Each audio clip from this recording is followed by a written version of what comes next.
My boy made it to the 3-point this year. You feel me? Hopefully I win, you know what I mean? I know it's gonna be type hard. First time going to 3. There is nothing like it anywhere, and I mean anywhere else in the world.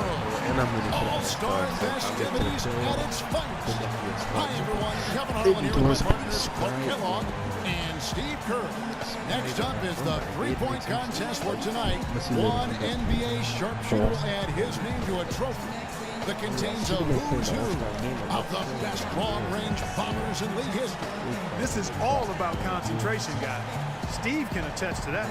You get on the roll, lock into that rhythm. That's what you try to do here. No question, Clark. And the crowd is behind you. You know, the fans are watching on TV. It's really a different environment than a game. But if you can find the groove, find your rhythm, it really is a fun event and a chance for guys to show their shooting strokes. He has 60 seconds to make as many shots from behind the arc as he can.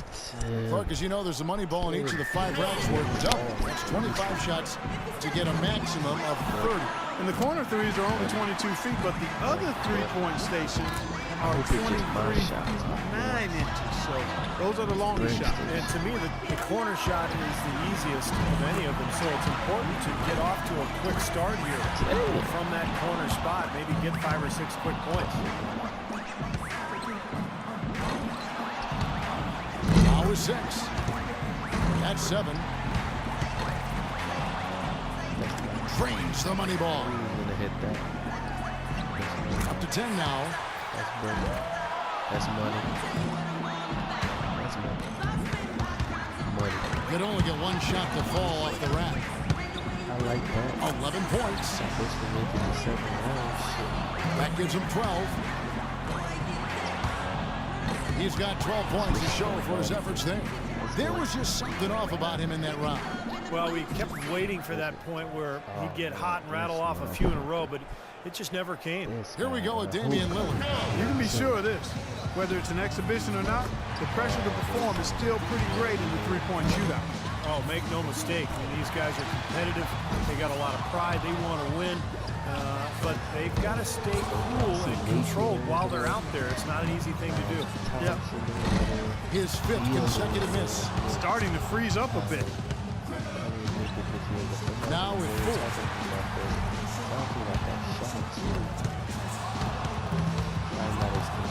4. Money ball, no good. 5 points now. Now is 6. 7 points.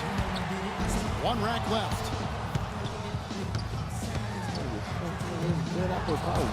8 points. He's got 9. 9 points is what he finishes with. That's far below what he's capable of doing when he's on his game. When he got to rack number 2, his stroke deserted him. I mean, he didn't hit one shot from over there. So it's Klay Thompson ready to start here. Well, Klay's dad was an NBA player, Michael Thompson, but more a post player and a center. Klay as a guard, a perimeter player, he's got that beautiful shooting touch. It's all about establishing the rhythm early on and then keeping it going throughout the round. Am I right, Steve? Oh, yeah, for sure. If you get off to a slow start in this competition, Clark, you're in big trouble because the clock starts to tick. You start to panic a little bit. You start to rush. You really need to find that groove early, and then you can gain your confidence and let it roll.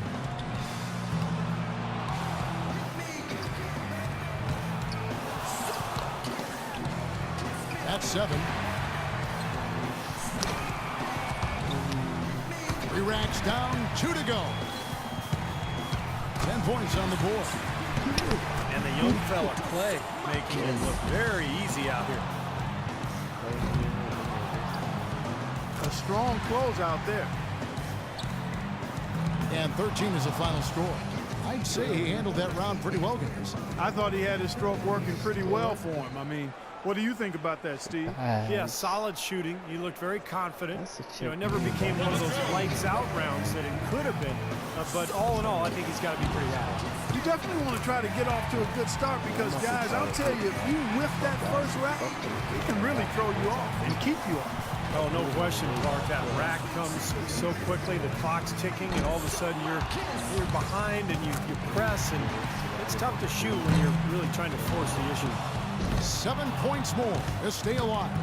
Money ball, no good. 5 points now.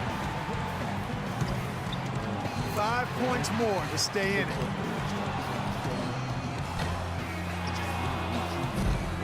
He's missed all 3 money balls so far. That's 6 points left on the table. 4 more points to stay alive. 8 points. He just can't find the bottom of the net with those money balls. He's missed all 4. 3 more points to stay in contention. He closes out the round with 8 points. Well, I didn't expect that score to be as low as it was. What about you guys? So it'll be Brad Beal here. Well, Brad Beal, renowned in high school for his outside shooting. He was solid during his freshman season at Florida. But you see the stroke, you know he's going to be an excellent three-point shooter in this league for years to come. And guys, one of the cardinal sins of the three-point contest is a player trying to change his stroke after a bad rack or two. It won't work. Well, it's tempting to do so, Clark, but trying to make adjustments during a 60-second span sometimes is tough. People tend to overthink things. This is really more about finding your stroke early and then not thinking about anything. 7 more points to stay in contention. 5 points now. 6 more points to stick around. I hope I could. I hope they just What is going on? He needs 6 more points. No good on his 6th consecutive shot. He needs 3 more points. 8 points is all he ends up with there. There was just something off about him in that round. And so here's the chosen one now. It can be a big advantage going last. He knows the score he needs to beat in order to qualify. With 11 points, he can advance on. Hey, it's not a slam dunk by any means, but you have to think he can post a better score than that. 1 point. 2 points. He needs 8 more points to advance. Coolly knocks down his 5th straight. 5 more, and he advances. That's 7. Solid start there. 2 more to advance. Ouch. 2 more to stay in it. Up to 10 now. That shot ties him for 3rd. Tied for 2nd. Nearly perfect there. Just 1 miss on the rack. You betcha. He's got 16. Make it 17. He finishes off the round with 19 points. His stroke looked terrific in that round, guys. Well, we all know how important the money balls are in this event, and he hit 4 out of 5 of them. That's very good work. The chosen one's got to be pretty happy about his performance in the first round, as it has him looking very, very good for the finals. You know, Steve, this isn't like some years where there's one guy you point to going into the finals as the obvious favorite. No, it's not. I mean, and that's what's going to make it fun. I mean, you couldn't pick a more independent group of guys to have in the finals. By going first, he can put a lot of the pressure on the guys behind him. So often we see just a few misses in a row totally derail the play. It has that snowball effect if you let it. Yeah, and that's all the more reason that your only thought as a shooter can be on your next shot, not the previous one. But that's much easier said than done. He could have taken more from that rack, only got 2 points. He's up to 7. He's got 8.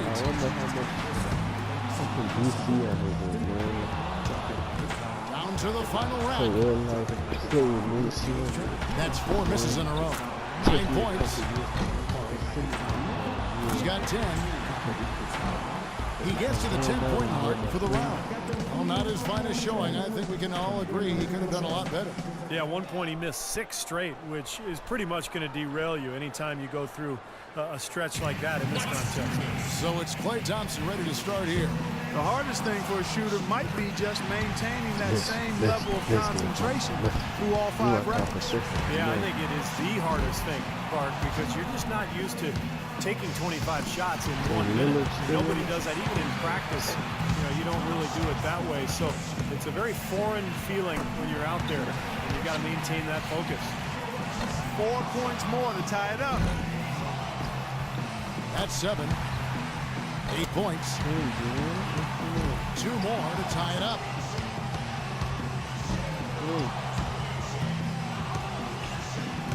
One more to tie. Can't get the money ball. One more for the tie. 10 points on the board. Oh, that's good. He takes the lead. Way to step up big in this final round. Yeah, stepping up and really stroking the ball. He completes the round with 13 points. He turned in a pretty good round right there, don't you think? Kevin, I think he'd be real pleased with that score. I mean, it can always be a little bit higher, but that was plenty good. Yeah, I agree, Clark. He's probably happy with it, not ecstatic, but, you know, he did his job and put up a pretty good number. And so here's the chosen one now. He had the highest score in the last round. Let's see if he can do it again here in the final. The minimum to tie it is 13, or 14 will give him the lead. 7 points more to win. Boy, he's in a good rhythm right now. 2 of 2 on the money ball. 2 more to tie it up. 9 consecutive makes. He is in a flow. Good for 13. A 3-point rack for him right there. That'll do it. That's good. You're looking at the winner right there, folks. The rest is gravy. Masterful performance. Boy, I love the flow, the confidence he's shown here, and the fans loving it too. And now with 16.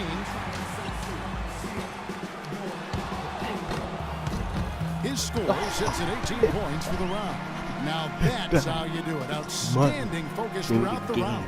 Well, the key was, Kevin, he took 6 out of a possible 10 points from the money balls, and those are huge points. You've got to take advantage of them, and he did. And so that will do it. What a tremendous performance. Yes. And of all the great talent assembled here today, a great achievement indeed to take home the 3-point contest championship trophy.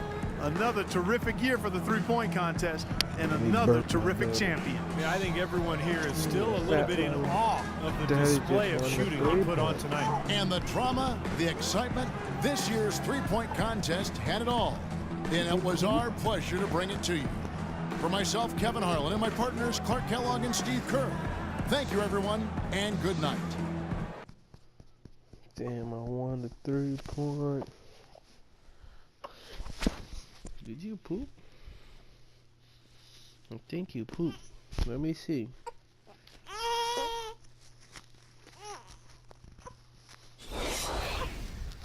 You ain't pooped. You farted. Yo, I can't believe it. Won the 3-point.